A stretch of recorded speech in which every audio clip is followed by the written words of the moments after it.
اعوذ باللہ من الشیطان الرجیم، بسم اللہ الرحمن الرحیم۔ سورۃ النور کا بیان ہو رہا ہے، تو اس سلسلے میں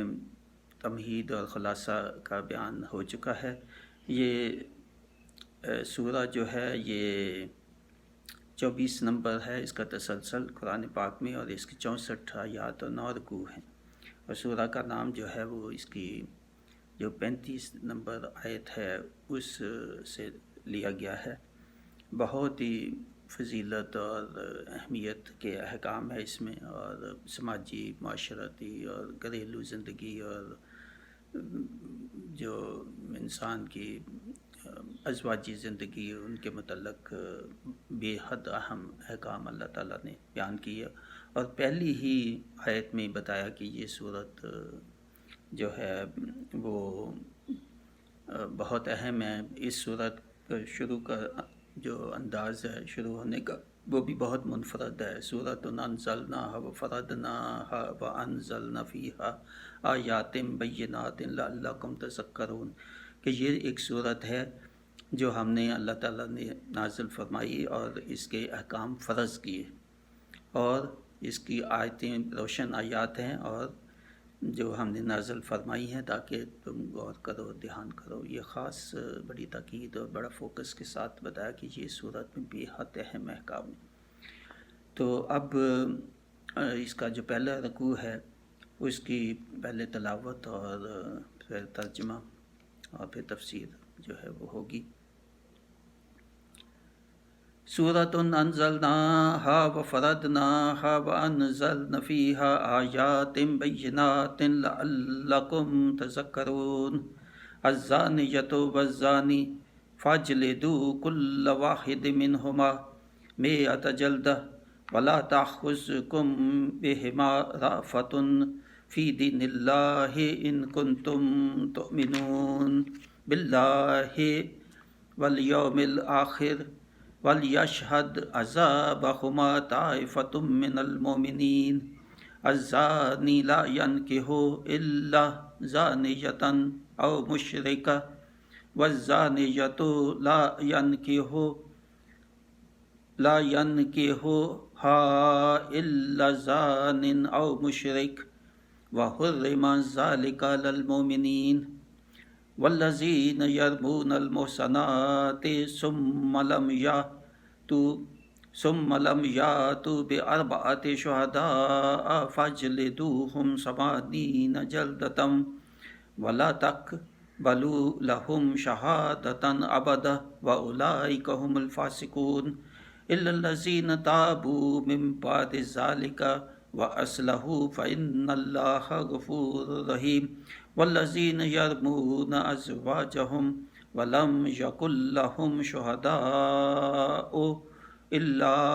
انفسہم وشہادۃ احدہم اربع شہادات باللہ انہ لمن الصادقین۔ والخامسۃ ان لعنۃ اللہ علیہ ان کان من الکاذبین۔ وَيَدْرَؤُ عَنْهَا الْعَذَابَ أَنْ تَشْهَدَ 4 شهادات بِاللَّهِ إِنَّهُ لَمِنَ الْكَاذِبِينَ۔ وَالْخَامِسَةُ أَنَّ غَضَبَ اللَّهِ عَلَيْهَا إِنْ كَانَ مِنَ الصَّادِقِينَ وَلَوْلَا فَضْلُ اللَّهِ عَلَيْكُمْ وَرَحْمَتُهُ وَأَنَّ اللَّهَ تَوَّابٌ حَكِيمٌ۔ صدق اللہ العظیم۔ اب انہی آیات کا ترجمہ، اور یہ ترجمہ اس سورہ کا بھی اور اس سے پہلے بھی زیادہ تر وہ کنز الایمان جو ہے اس سے میں لیتا ہوں۔ اللہ تعالیٰ جن سے بھی میں مدد لیتا ہوں ترجمہ کی اور تفسیر کی، اور جن تفاسیر سے جو ہے نا میں اس میں مدد لیتا ہوں، ان بیانات میں اللہ تعالیٰ ان سب کے درجات میں اضافہ فرمائے۔ یہ ایک صورت ہے کہ ہم نے اتاری اور ہم نے اس کے احکام فرض کیے، اور ہم نے اس میں روشن آیتیں نازل فرمائی کہ تم دھیان کرو، جو عورت بدکار اور جو مرد، تو ان میں ہر ایک کو 100 کوڑے لگاؤ اور تمہیں ان پر ترس نہ آئے، اللہ کے دین میں اگر تم ایمان لاتے ہو اللہ اور پچھلے دن پر، اور چاہیے کہ ان کی سزا کے وقت مسلمانوں کا ایک گروہ حاضر ہو۔ بدکار مرد نکاح نہ کرے مگر بدکار عورت یا شرک والی سے، اور بدکار عورت سے نکاح نہ کرے مگر بدکار مرد اور مشرک، اور یہ کام ایمان والوں پر حرام ہے۔ اور جو پارسا عورتوں کو عیب لگائیں پھر 4 گواہ معائنہ کے نہ لائیں تو انہیں 80 کوڑے لگاؤ، اور ان کی کوئی گواہی کبھی نہ مانو، اور وہی فاسق ہیں مگر جو اس کے بعد توبہ کر لیں اور سنور جائیں تو بے شک اللہ بخشنے والا ہے۔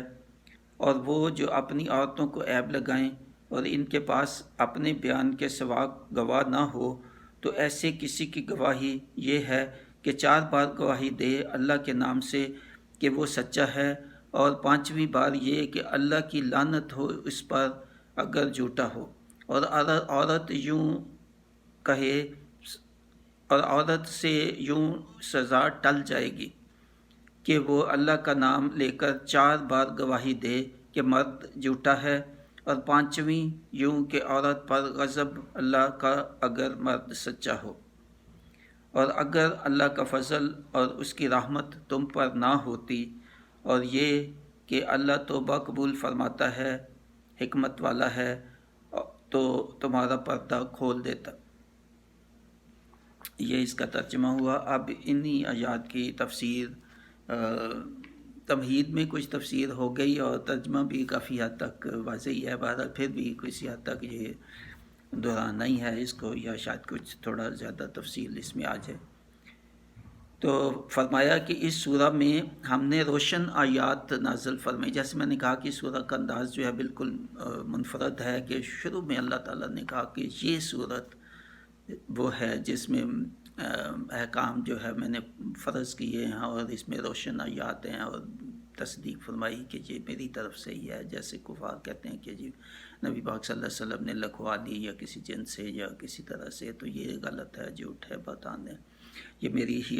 روشن آیات ہیں، یعنی بالکل واضح اور صاف ہیں، تو ان پہ عمل کرنا فرض ہے۔ پہلی ہی آیت میں یہ بہت تاکید کے ساتھ اور فوکس کے ساتھ یہ بیان فرمایا۔ اور عورت یا مرد جو بھی بدکاری یا زنا کا مرتکب ہو تو ہر کسی کو 100 کوڑے لگائے جائیں، اور ایمان والوں کا ایک گروہ سزا کے وقت موجود ہو، اور اس میں کوئی نرمی نہ برتی جائے۔ جو بھی کسی پر بدکاری کا الزام لگائے اسے 4 چشمدید گواہ پیش کرنے ہوں گے، اور گواہ ایمان والے اچھی شہرت والے لوگ ہونے چاہیے، اور اس سے پیشتر جھوٹی گواہی کے بھی مرتکب نہ ہوئے ہوں کبھی وہ لوگ جو گواہی دیں۔ اور اگر کوئی زنا کی تہمت لگانے کے بعد 4 گواہ پیش نہ کر سکے تو پھر اس کی سزا بھی 80 کوڑے ہے، اور تو پھر سزا 80 کوڑے اس کو لگے گی، اور اس کی شہادت کسی اور معاملے میں بعد میں قبول نہیں کی جائے گی۔ حدیث شریف کے مطابق 100 کوڑے کی سزا جو بیان فرمائی گئی ہے یہ غیر شادی شدہ مرد یا عورت کے لیے ہے، اور شادی شدہ کے لیے رجم کی سزا ہے۔ ان سزاؤں میں مزید شرائط یہ ہیں کہ کیا بدکاری کرنے والا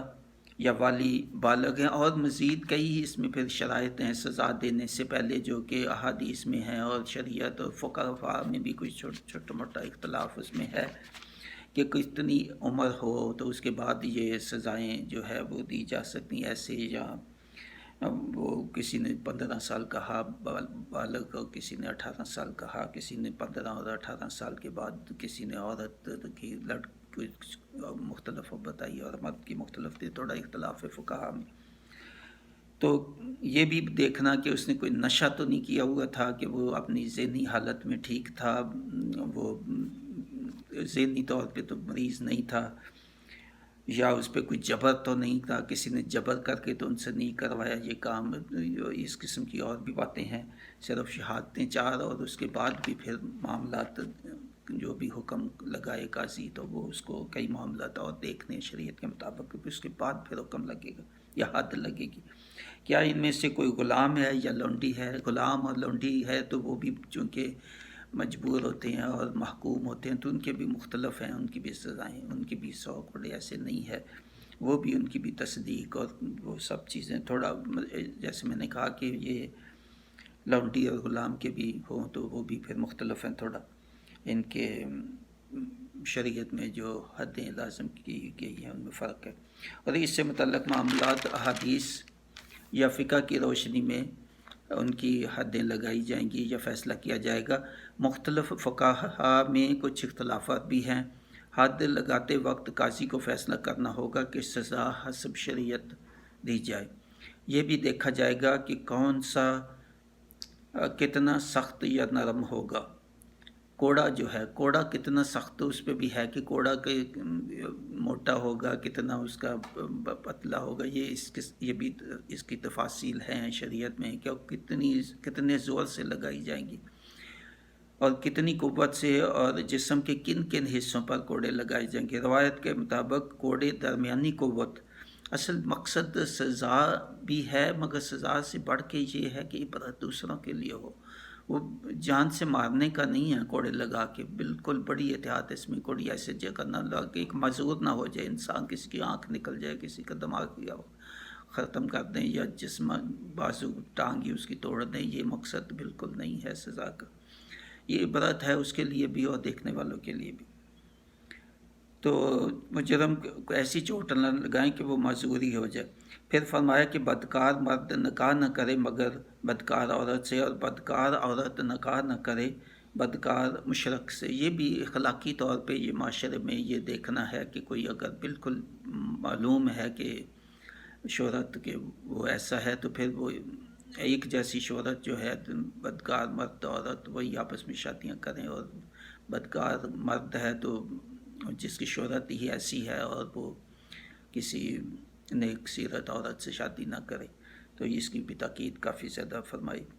مگر یہ کافی قانون میں تو یہ مشکل ہے، اس کا نفاذ اخلاقی اور شرعی اور خود ہی انسان کی جو اخلاقیات ہے اسی پہ یہ منحصر ہے کہ اسی کو فیصلہ کرنا۔ اور ایسے جو لوگ ہیں جو جھوٹا الزام ایک دوسرے پر لگائیں تو ان کی گواہی بھی قبول نہ کی جائے مگر ان کے جو توبہ کر لیں اور سنور جائے۔ تو یہ توبہ کی بھی بہت اہمیت ہے، بہت اہم اچھی آیت ہے یہ توبہ کی کہ گناہ کرنے کے بعد بھی توبہ کر لے اور سنور جائے۔ توبہ تین چیزیں ہیں کہ بہت ہی زیادہ احساس اپنے گناہ کا، بے حد جتنا زیادہ احساس، اور اس کے بعد پھر اللہ تعالیٰ سے معافی اور دل سے جو ہے نا توبہ کرنی، اور پھر سنور جانا، پھر عہد کر لینا اللہ تعالیٰ سے کہ اب نہیں کروں گا۔ تو یہ تین چیزیں بہت لازم ہیں توبہ کے لیے، اور پھر یہ توبہ کو قائم رکھنا بے حد جو ہے نا وہ اہم ہے کہ اس کو پھر قائم رکھنا، اور اس کے لیے توفیق مانگتے ہی رہنا اللہ تعالیٰ سے کہ جی قائم رکھنے کے لیے، یہ نہیں ایک دفعہ توبہ کر کے بس پھر بھول جاؤ کہ ہو گئی توبہ اور اللہ تعالیٰ نے قبول کر لی، ایسی بات نہیں ہے۔ توبہ کے بعد توبہ کو قائم رکھنا بہت اہم ہے، اور اللہ تعالیٰ پھر بے شک مہربان ہے اور بخشنے والا ہے اگر سچی توبہ کوئی کر لے۔ اور اگر کوئی اپنی عورت یا بیویوں پر الزام لگائے بدکاری کا تو اس کے پاس 4 گواہ نہ ہوں تو پھر ایسے کی گواہی یہ ہے کہ وہ 4 دفعہ جو ہے وہ حلفین کہے کہ وہ سچا ہے اور اس جو الزام لگا رہا ہے وہ سچ ہے، اور 5ویں دفعہ کہے کہ اگر وہ جھوٹا ہو تو اللہ کا غضب اس پر ہو۔ تو ایسے ہی عورت کی سزا ٹل جائے گی اگر جو ہے وہ یہ جو عورت اگر وہ بھی حلف اٹھا دی ایسے کہ 4 دفعہ جو ہے وہ کہے کہ مرد جھوٹا ہے، اور یہ کہ اگر میں جھوٹی ہوں تو مجھ پر اللہ کی لعنت اور غضب اور عذاب ہو، تو پھر عورت کی سزا اس سے ٹل جائے گی۔ اگر مرد سچا ہو، اگر اللہ کا فضل نبی پر نہ، پھر یہ فرمایا کہ اللہ کا فضل نبی پر نہ ہوتا اور اللہ رحم نہ کرنے والا بخشنے والا نہ ہوتا تو اس بات کا بہت چرچا ہوتا، یعنی وہی جو حضرت عائشہ رضی اللہ تعالیٰ عنہ پہ بہتان لگا گیا، اور اللہ تعالیٰ نے فرمایا کہ اگر میری رحمت نہ ہوتی اور میں یہ آیات جو نازل کی فرمائی اس کی جو بے گناہی کی ان کی اور ان کی پاک دامنی کے متعلق، تو کتنا بہت ہی زیادہ آپ کو اس کا نقصان پہنچتا، اور آپ پہ یہ جو کرب تھا اتنے دنوں تک آپ یہ جو طاری رہا پریشانی، گو حضرت نبی پاک صلی اللہ علیہ وسلم کو تو معلوم تھا کہ یہ بالکل بہتان ہے اور سچ ہے، مگر لوگوں کو کیسے بتائیں؟ تو کسی کا معاملہ ہو تو بتا دیں لوگوں کو، اپنے گھر کا معاملہ اب اللہ تعالیٰ نے تصدیق فرمائی، تبھی تسکین، تبھی تسلی ہوئی سب کی۔ تو اللہ تعالیٰ نے فرمایا کہ آپ کا جو رنج، آپ کی تکلیف جو میں نے دور کی، تو اس میں بھی جو ہے وہ شکر اللہ تعالیٰ کا ادا کریں۔ تو یہاں پہ تفسیر جو ہے وہ ختم ہوتی ہے ان آیات کی۔